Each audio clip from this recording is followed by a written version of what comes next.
continue adorando, continue abrindo os seus ouvidos espirituais e os seus olhos para ver o que Deus tem ainda essa noite. Vamos abrir as nossas Bíblias. Nós meditamos essa noite. Mateus capítulo 7. Aleluia.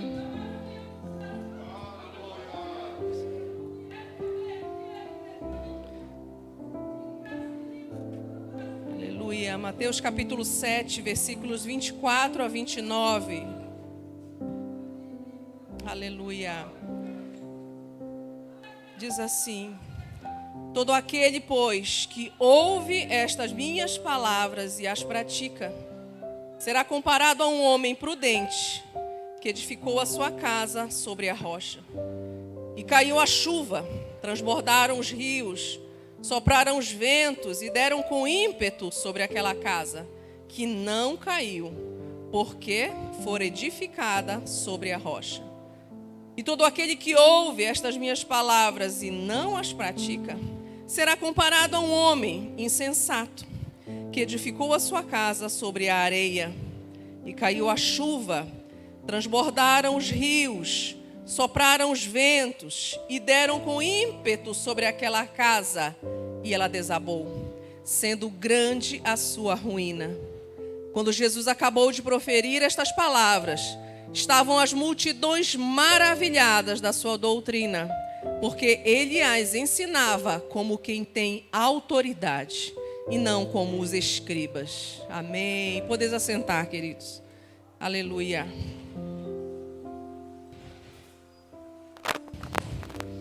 Nessa palavra, Jesus estava ensinando os seus discípulos. Ele estava terminando o Sermão do Monte. Essa pregação tão poderosa aí, uma das mais famosas de Jesus.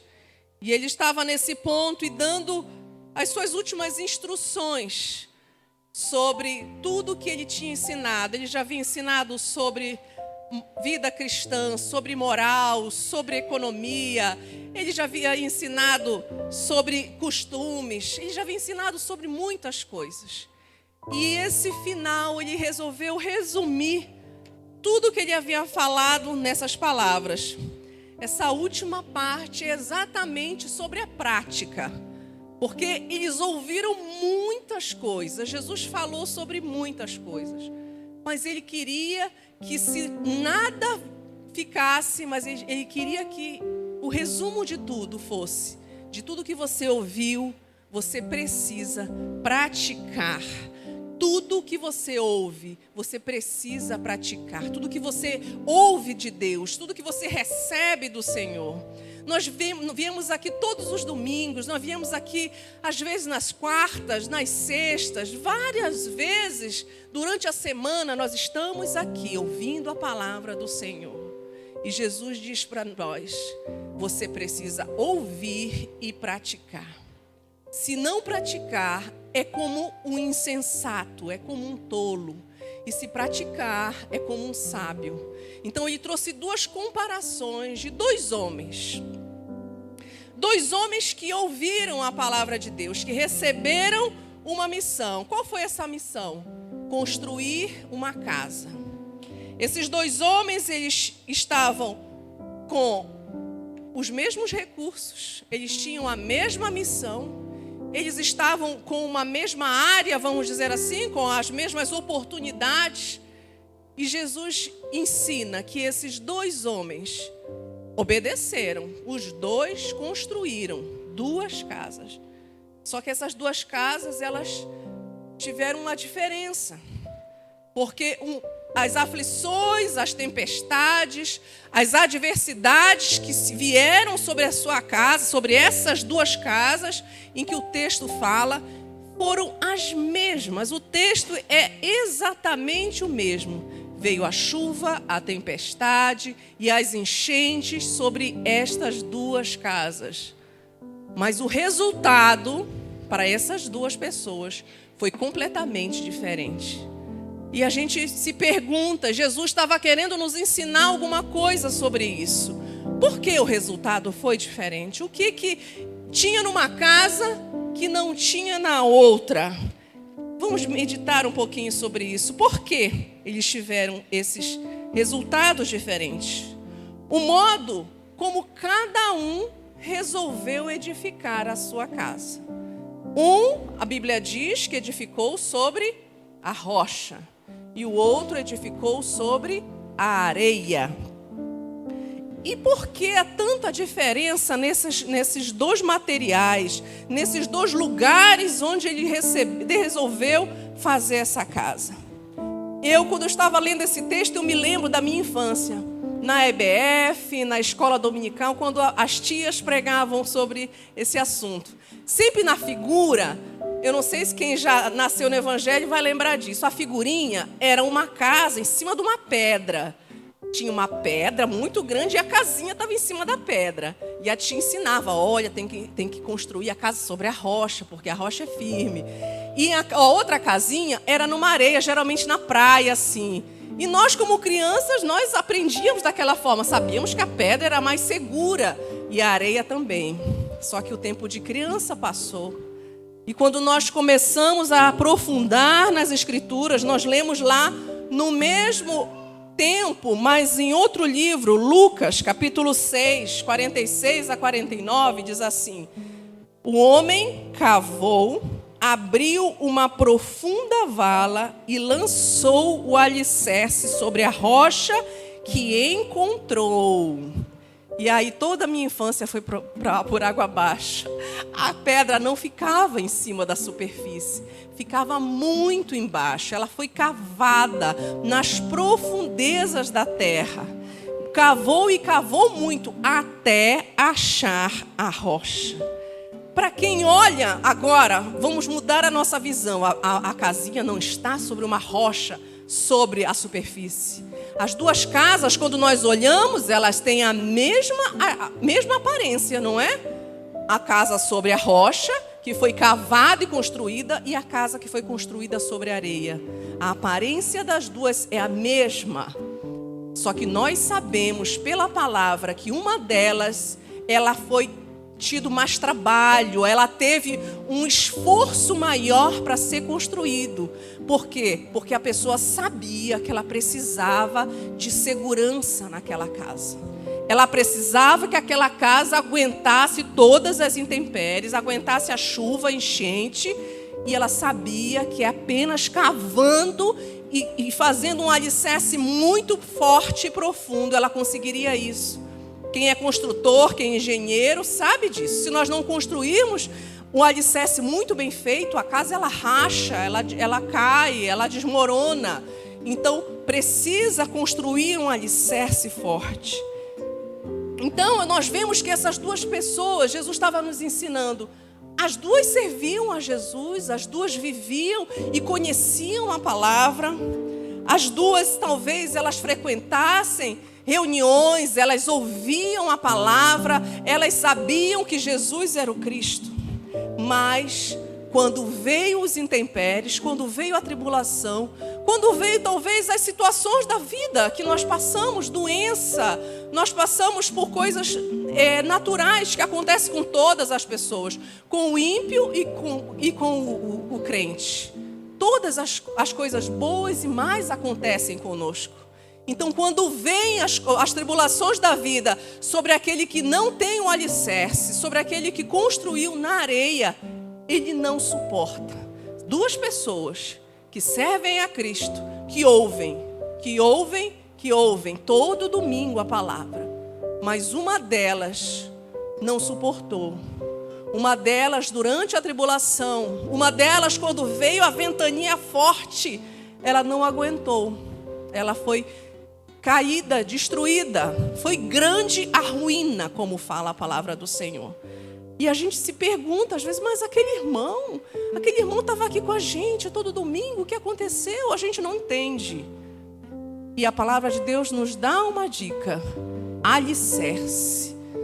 Cavar o alicerce forte, cavar o alicerce profundo é o que vai te sustentar durante a tempestade, querido irmão.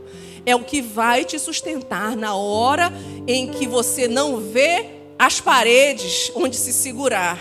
é porque o seu alicerce vai precisar ser forte. Mas por que um deles resolveu não fazer o que devia ter feito? A gente pode se perguntar, mas se ele sabia, por que ele não fez? Porque cavar dá trabalho.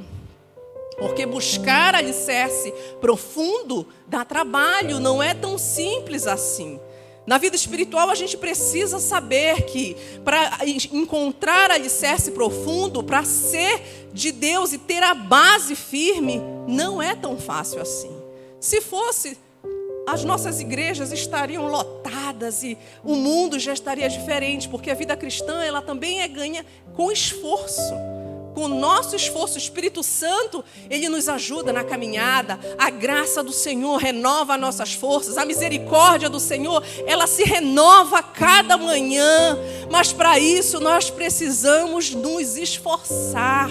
Para isso nós precisamos ter em mente que é minha responsabilidade, sim, obedecer o que Deus está me dizendo.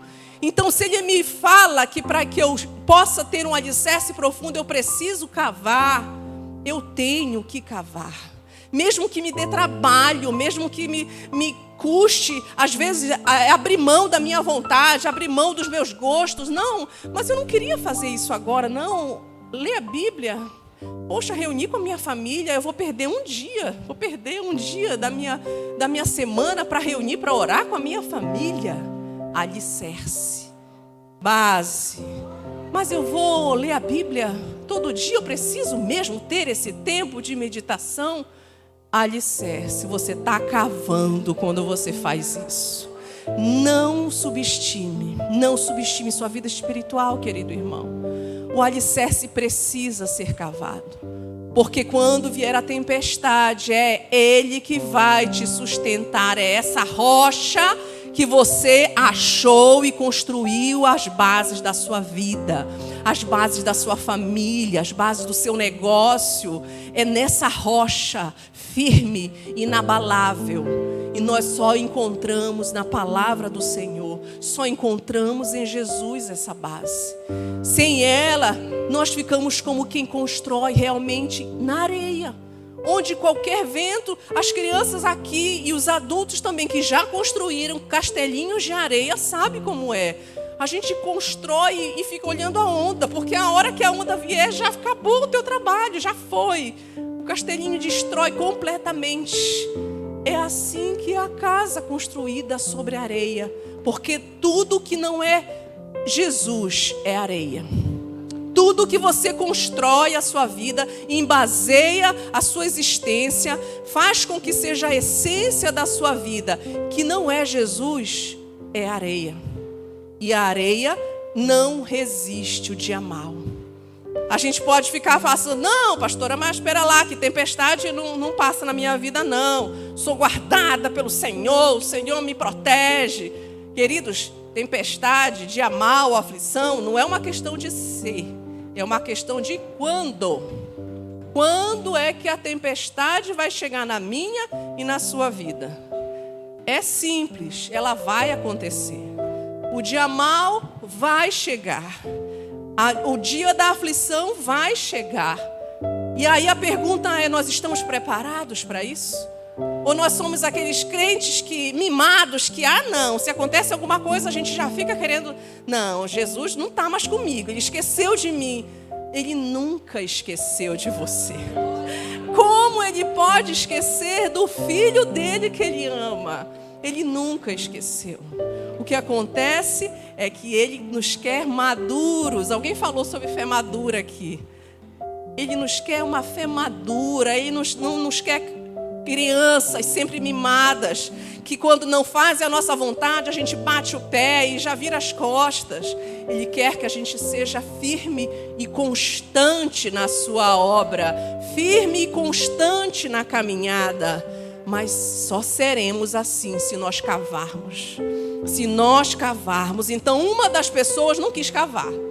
Dá trabalho, não vai fazer uma lama muito grande, não vai dar certo isso.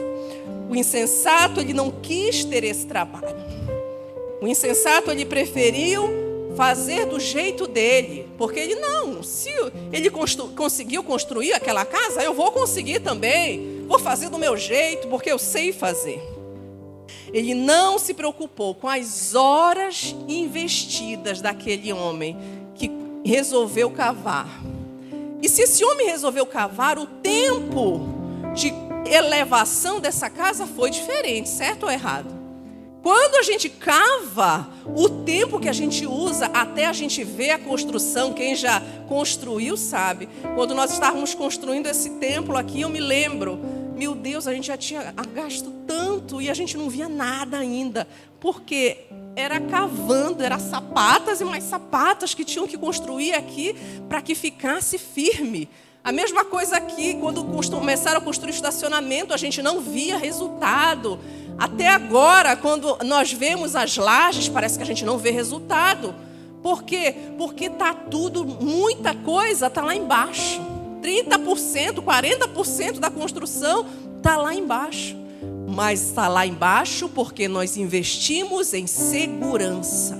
Nós sabemos que se a nossa vida estiver baseada no que realmente é importante, no que realmente vai sustentá-la, nós podemos passar pelas tempestades. Nós podemos passar pelas tribulações e elas não nos destruirão. Nós vamos sofrer, nós podemos chorar, podemos achar difícil passar pelas tribulações, mas elas não nos submergirão.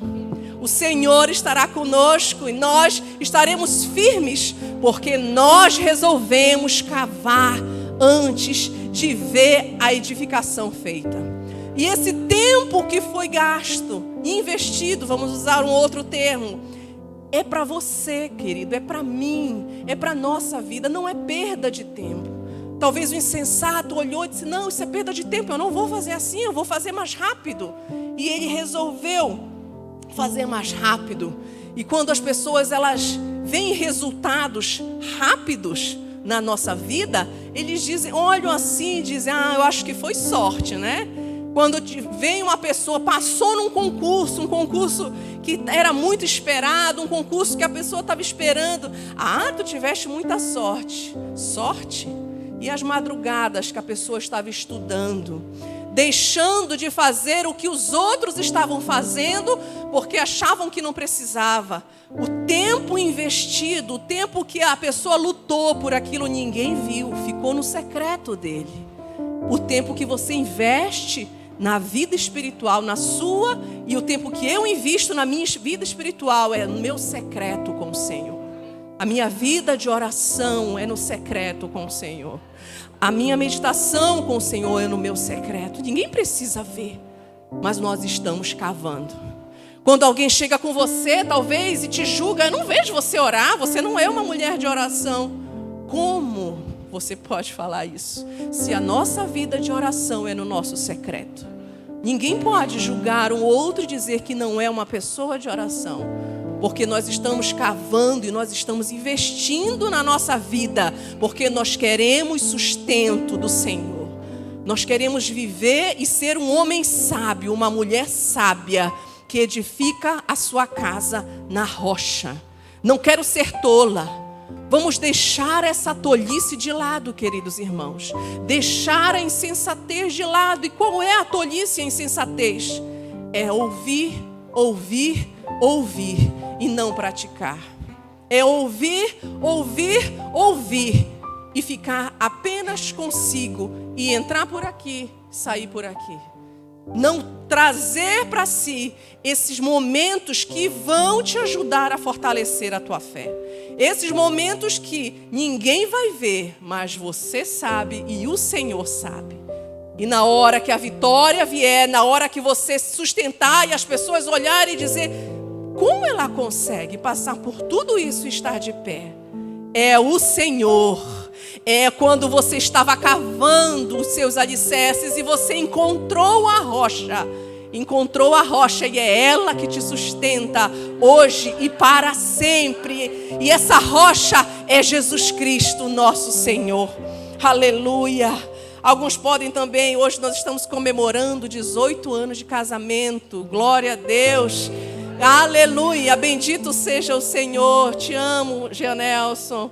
Senhor, muito obrigada. Aí as pessoas podem olhar, mas 18 anos de casado, como é que vocês conseguem isso? Deve ter sido muita sorte mesmo de vocês, porque hoje em dia, 18 anos, não, o pessoal já está assim meio sem graça. Mal sabem o tempo que a gente investiu e o tempo que a gente investe. Leitura da palavra, oração juntos, oração em família, leitura da Bíblia em família. Queridos, o cavar na vida da nossa família é na vida diária. É na vida diária que nós produzimos esse alicerce, essa base para suportar as aflições, para suportar. Então, queridos, ouça a voz do seu pastor hoje e abra uma célula na sua família.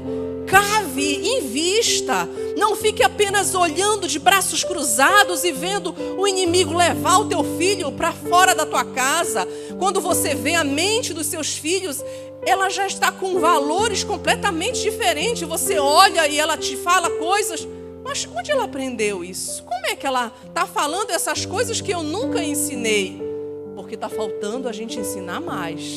Porque a gente ensina, o professor da escola dominical ensina, os que vêm, né, para a escola dominical, mas o professor da escola também ensina, os colegas da escola também ensinam. Então é uma guerra que nós travamos para que os nossos filhos estejam sempre na presença do Senhor.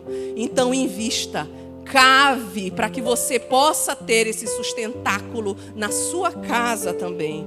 Não abra mão disso, não abra mão. Mesmo que seja difícil, que você precise dormir mais tarde, acordar mais cedo, você vai depois louvar e agradecer a Deus pelo que Deus está fazendo na sua família.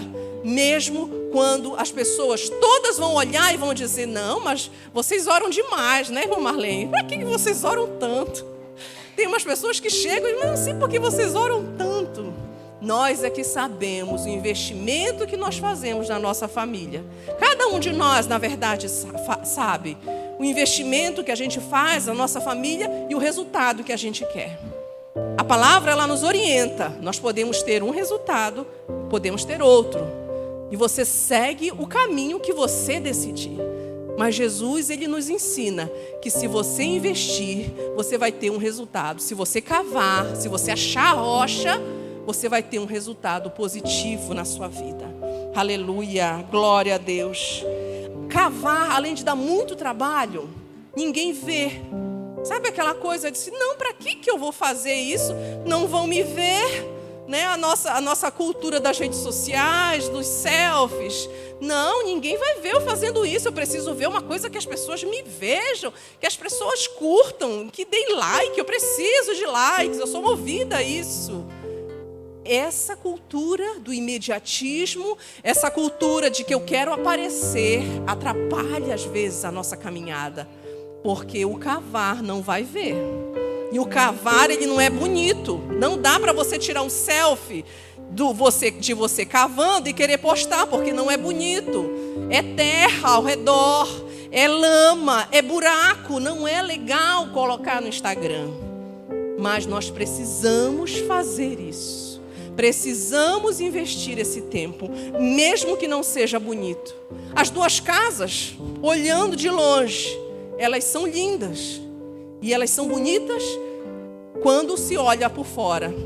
Mas ninguém viu o tempo e o esforço e o recurso que o homem sábio despojou para fazer o seu alicerce. A gente não sabe, a Bíblia não fala, mas a gente imagina que não foi fácil. E que enquanto o outro já estava colocando os tijolos, e eu estou mais à frente que você, ele ainda estava cavando, todo sujo, todo empoeirado. Enquanto o da areia já estava tirando selfie, porque a janelinha já estava pronta. E o outro ainda estava sujo, fazendo o que ele tinha que fazer. Não faça apenas o que você gosta, querido. Faça o que precisa fazer. Se a Bíblia está te orientando a fazer, faça, obedeça o que a palavra do Senhor diz. Hoje a gente tem também essa cultura, não, eu só faço o que eu gosto. Lá em casa eu já disse, Alequiana, a gente não faz só o que a gente gosta, a gente faz o que precisa ser feito. Então, se precisa lavar a louça, vou lavar a louça. Se precisa fazer atividade física, eu não gosto, mas é preciso. Então vai lá e faz. Encontra alguma coisa, mas faz. A gente não pode ficar esse hedonismo, né? Eu só faço o que me dá prazer. É a frase que a gente mais ouve aí fora. Não, nós não fazemos só o que nos dá prazer. A gente faz aquilo que a Bíblia manda que a gente faça. A gente faz aquilo que é preciso para que a nossa família esteja de pé. Eu faço o que preciso ser feito para que a minha vida espiritual esteja de pé. Para que os meus negócios deem certo. O que Deus me orienta a fazer, eu faço. Porque nós estamos cavando quando investimos tempo em obediência ao Senhor, em cumprir a sua palavra, em encontrar essa rocha que é firme e trazer para nós essas verdades de Deus, praticando no dia a dia, praticando a palavra do Senhor. Aleluia. Então o tolo, como ninguém vê, ele quer fazer, e ele quer fazer rápido, quer fazer barato.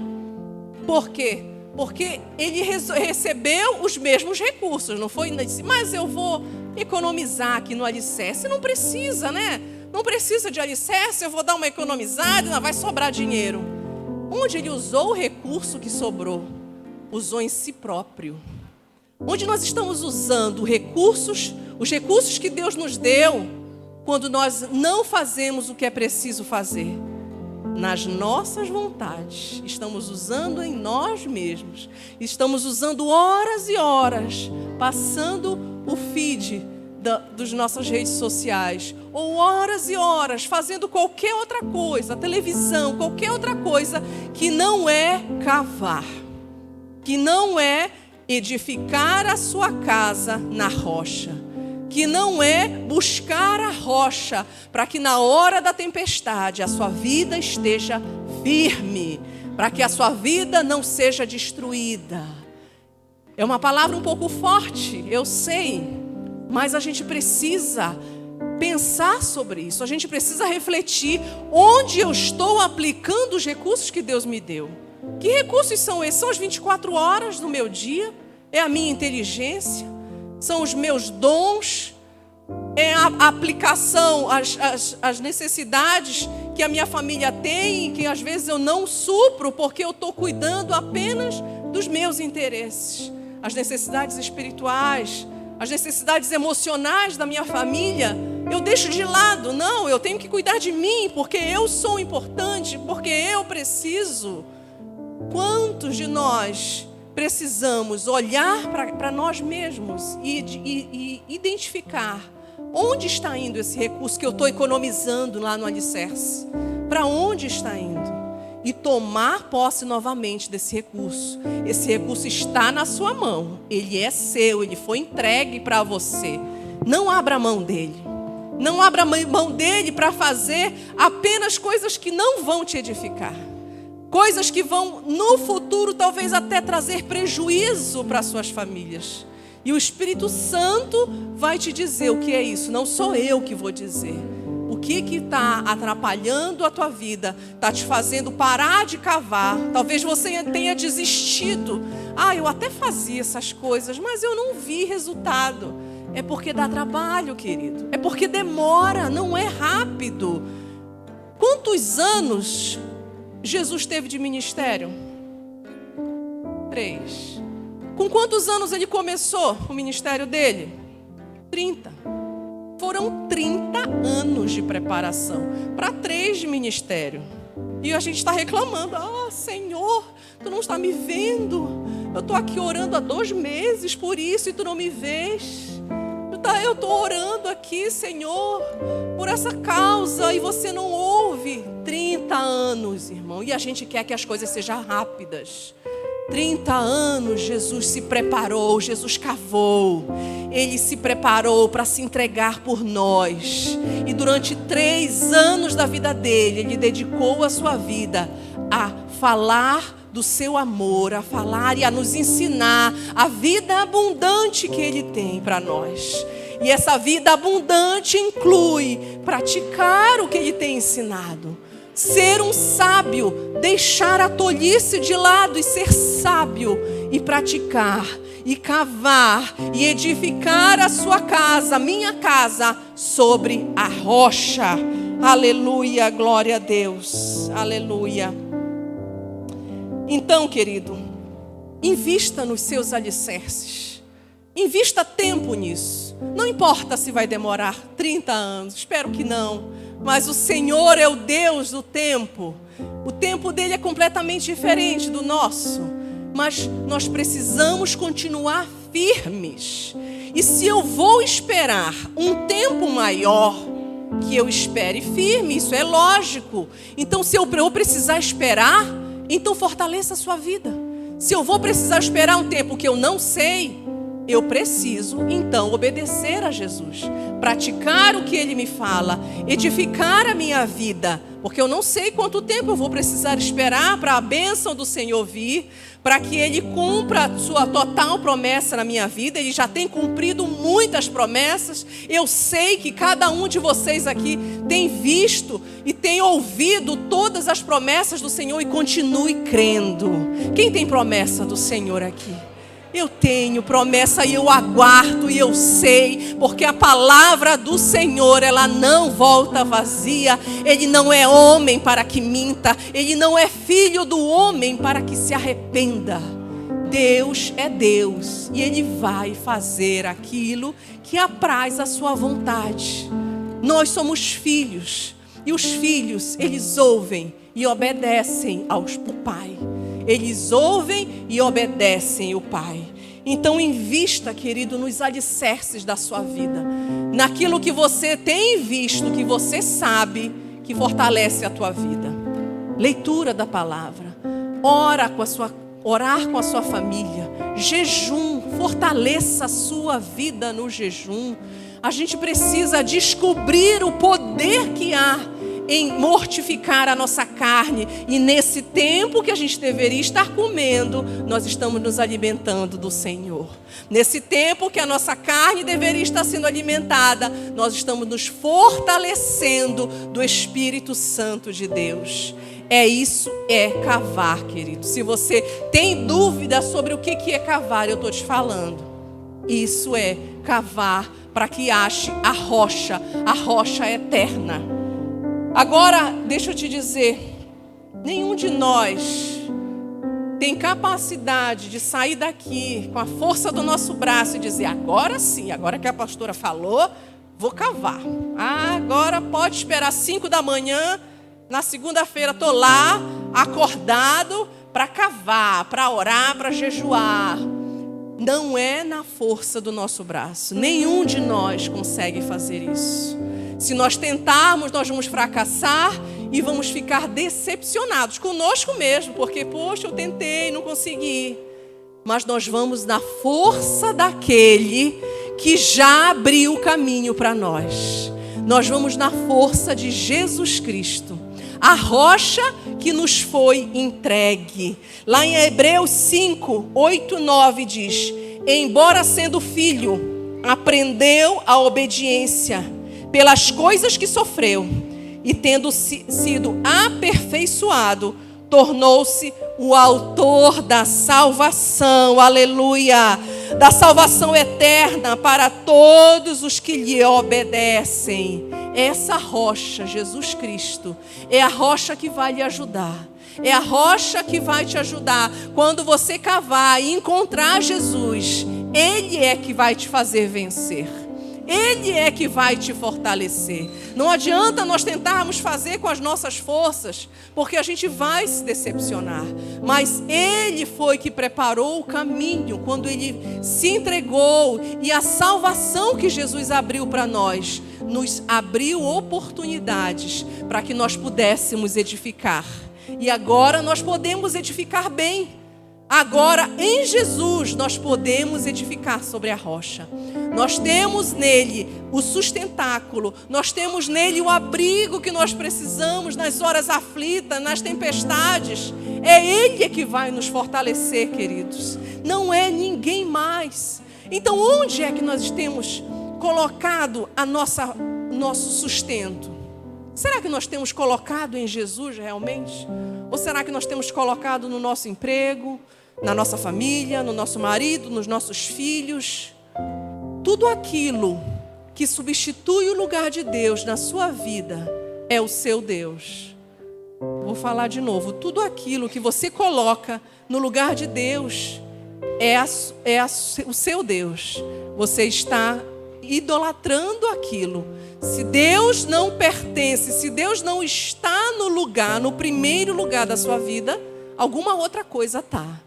E o Espírito Santo é que vai falar para você. Se tem alguma coisa, Ele vai querer que você saiba, porque Ele é o maior interessado. Ele vai trazer à sua mente aquilo que tem colocado, que sido o primeiro lugar na sua vida. E Ele vai dizer: esse primeiro lugar é meu. E eu quero que você destrone e me coloque em primeiro lugar na sua vida. Me coloque como rocha, como pedra angular realmente na sua vida. Isaías 28:16 diz assim: portanto, assim diz o Senhor Deus, eis que eu assentei em Sião uma pedra já provada. Jesus Cristo é essa pedra, queridos. Pedra preciosa, pedra angular, solidamente assentada. Aquele que crer, não se apresse. É essa pedra, queridos, que nós precisamos nos apegar. Precisamos cavar até achá-la. Jesus está à nossa disposição, mas Ele quer que nós o procuremos. Ele quer que nós busquemos a Ele a cada dia. Quer que a gente busque na sua palavra. Descubra todos os mistérios que Ele tem para nós. Descubra que a pedrinha, a casa não estava em cima da pedra, ela estava na profundidade. Isso você só descobre se você meditar na sua palavra. Aí uma pessoa pode dizer: mas eu não sei, pastora, meditar. Ontem nós ouvimos uma palavra que trouxe uma luz assim, né? Pum! Abriu o cérebro. Você sabe se preocupar? Deixa eu te perguntar. Você se preocupa com alguma coisa? Quem se preocupa aqui? Muitos se preocupam. Então, se você sabe se preocupar, você sabe meditar. Porque a preocupação, o que é? É você colocar na sua mente uma coisa e ficar remoendo, né? Ai, meu Deus, e aquilo não sai da sua mente. Você vai talvez criando uma bola de neve. A situação, ela não sai da sua mente e você fica com aquilo. Fica se preocupando dia após dia com aquilo. E já pensa no futuro, e já pensa como é que vai acontecer. E já criou um monstro e a situação ainda nem se concretizou. Isso é ficar pensando numa coisa. Agora troque. Pegue um texto bíblico e se preocupe com ele. Pegue um capítulo, um versículo de manhã e passe o dia se preocupando com esse versículo. Você vai ver que a sua mente ela vai ser renovada pela palavra de Deus. Isso que é renovar a mente, querido, pela palavra, não é algo do outro mundo. Nós já fazemos isso, só que fazemos errado. Nós nos preocupamos com aquilo que a gente não tem como mudar. E nós podemos nos preocupar com aquilo que nos alimenta, que é meditar na palavra do Senhor. Amém? A rocha que é Jesus. Ele é que quer nos ensinar isso no dia a dia. E nós já sabemos que nós não podemos sem Ele. Então como é que eu posso, pastora, fazer isso? Como é que eu posso obedecer a palavra do Senhor se a cada dia que eu preciso, eu escolho o pecado, eu escolho outras coisas que não seja o Senhor? Você precisa amar mais o Senhor. Eu preciso amar mais o Senhor, para que na hora da escolha nós escolhamos obedecer. A palavra de Deus diz: aqueles que me amam cumprem as minhas palavras, obedecem às minhas palavras. Então, se nós não temos obedecido, se nós não temos cumprido, se na hora da escolha nós escolhemos ficar deitados, fazendo qualquer coisa, menos cavar, menos edificar a nossa vida, é porque nós precisamos amar mais o Senhor. Esse é a base. Então nós precisamos voltar lá no início, nos 10 mandamentos, lá no início, amar a Deus acima de todas as coisas. E nós só podemos amar ao Senhor com a ajuda dele também, porque nós somos todos pecadores, a gente sempre escolhe o lado errado. Mas o Senhor, com a sua graça, Ele vem sobre nós e nos ajuda. Fique de pé, querido. Vamos orar ao Senhor. Se você precisa hoje que o Senhor te ajude a amá-lo mais.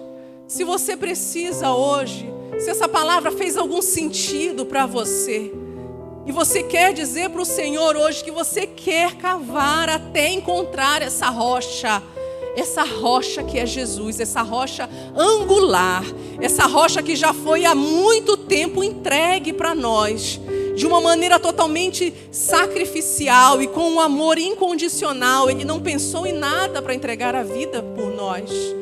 E nós precisamos apenas entregar a nossa vida, obedecê-lo e amá-lo com todas as nossas forças. Se você quer uma oração, se você quer que o Senhor te ajude hoje, porque você precisa construir a sua casa sobre a rocha, porque você está vendo que na areia não está dando certo. Se você quer uma oração, vem aqui comigo. Eu quero orar por você. Eu quero abençoar a tua vida. Se você pensa e você sabe